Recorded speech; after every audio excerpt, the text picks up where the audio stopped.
I'm going to have to go back to my old way. You can't trust nobody. I mean, nobody. I don't care who it is. Let me tell you something. Stan Hansen has always done some things.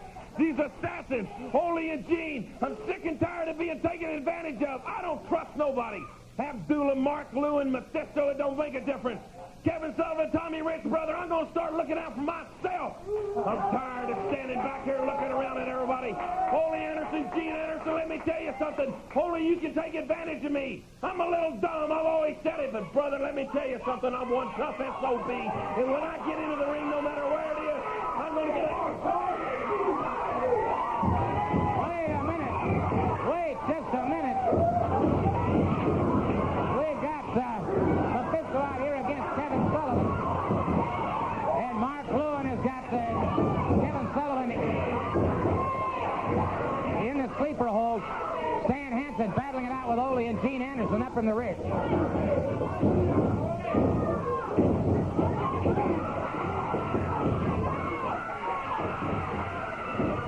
Hansen still battling.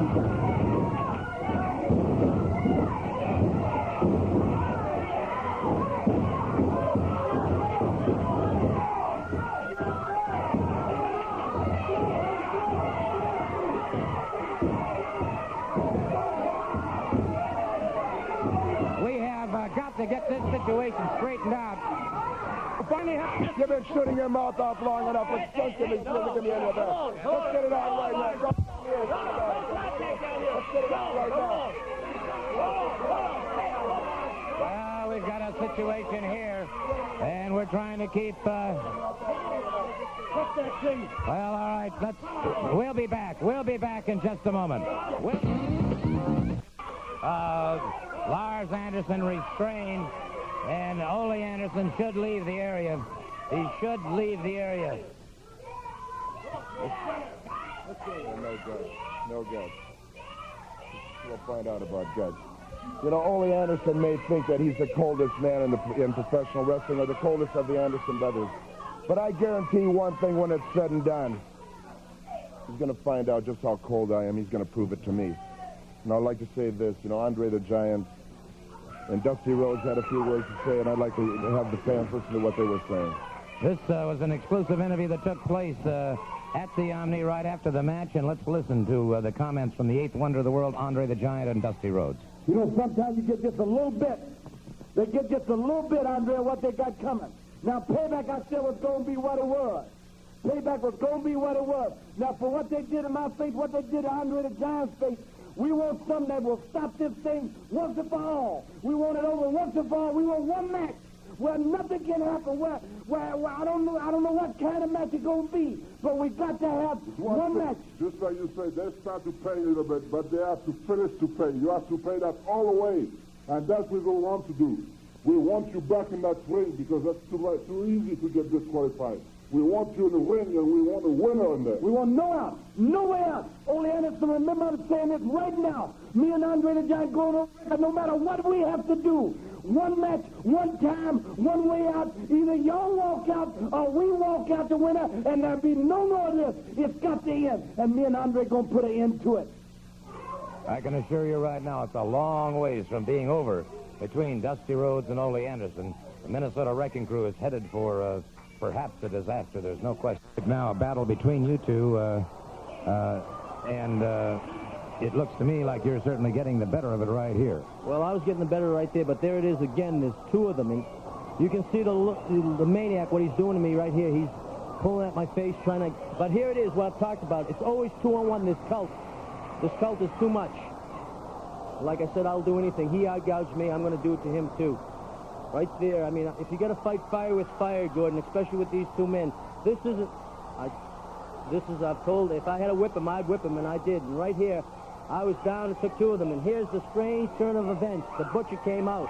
And I can't even believe it because right there I'm trying to get up, and I don't know what happened. And I can see the Madman of Sudan going after the Maniac. And like I said, it was a wild night. But come Friday night in the Omni, Butcher, I am going to do you a favor. I am going to give you something that I can't have. You are going to get Mark Lewin by yourself. Because Mephisto, when you come for me, I am going to be there with both guns ready. And I promise you, Butcher, in the Omni. If there's one thing that I will give you, it will be Mark Lewin by himself. Because when you step in the ring with me, I have a lot of animosity that got to get out, Mephisto, and I'm going to get it out on you in the Omni Friday. Just a minute, gentlemen. Just a minute. We have a match scheduled here. Kevin Sullivan going up against Rick Connors. Let's call for the bell, please.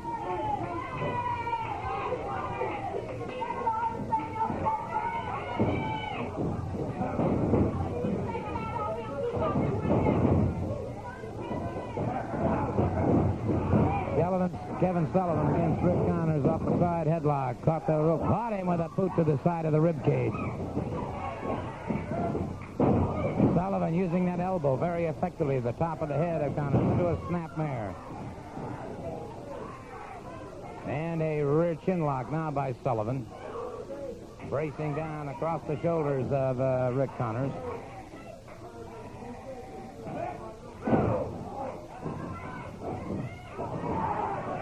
Sullivan has him up, full body slam. Sullivan down across the chest with that elbow. Lateral press, Connors powers out.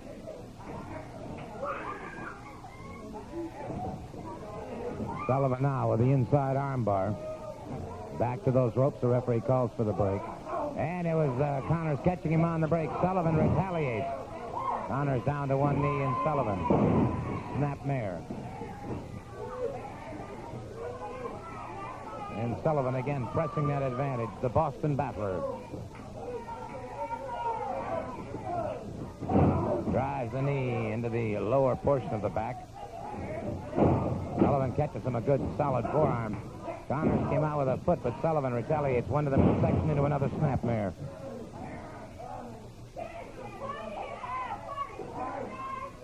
A rear chin lock by Kevin Sullivan once again on Rick Connors.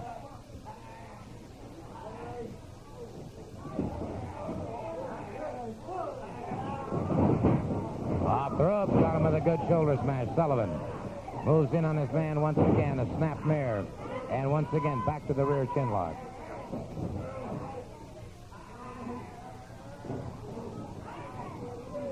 I notice this is impairing the breathing of Connors as well.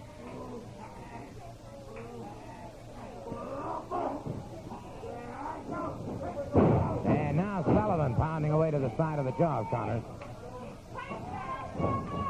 Sullivan uncorks a hard right hand that glances off the side of the head. Connors now with forearms to the back of Sullivan. Sullivan whipped into that turnbuckle now. Connors closing in on him. Reversal by Sullivan has Connors to the canvas.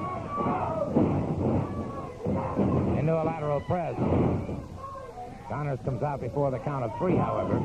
It's Sullivan smashing Connors into the canvas, smashes him in once again. Into a lateral press.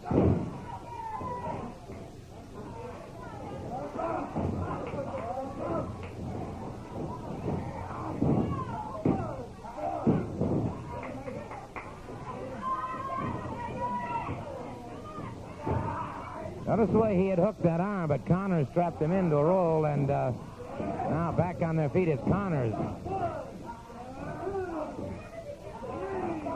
Launching an offensive now against Sullivan, and Sullivan fires back, and now Connors fires back. Sullivan, another hard right hand. Arm whips his brother. Caught him coming in. Alongside the head, in the ear. Goes for the figure 4. He has the figure 4. And so, the referee calling for the bell as Connors concedes. Kevin Sullivan scoring very effectively with the figure 4 leg lock, and it was all over for Mr. Connors. And we'll see if we can't get the Boston Battle right now.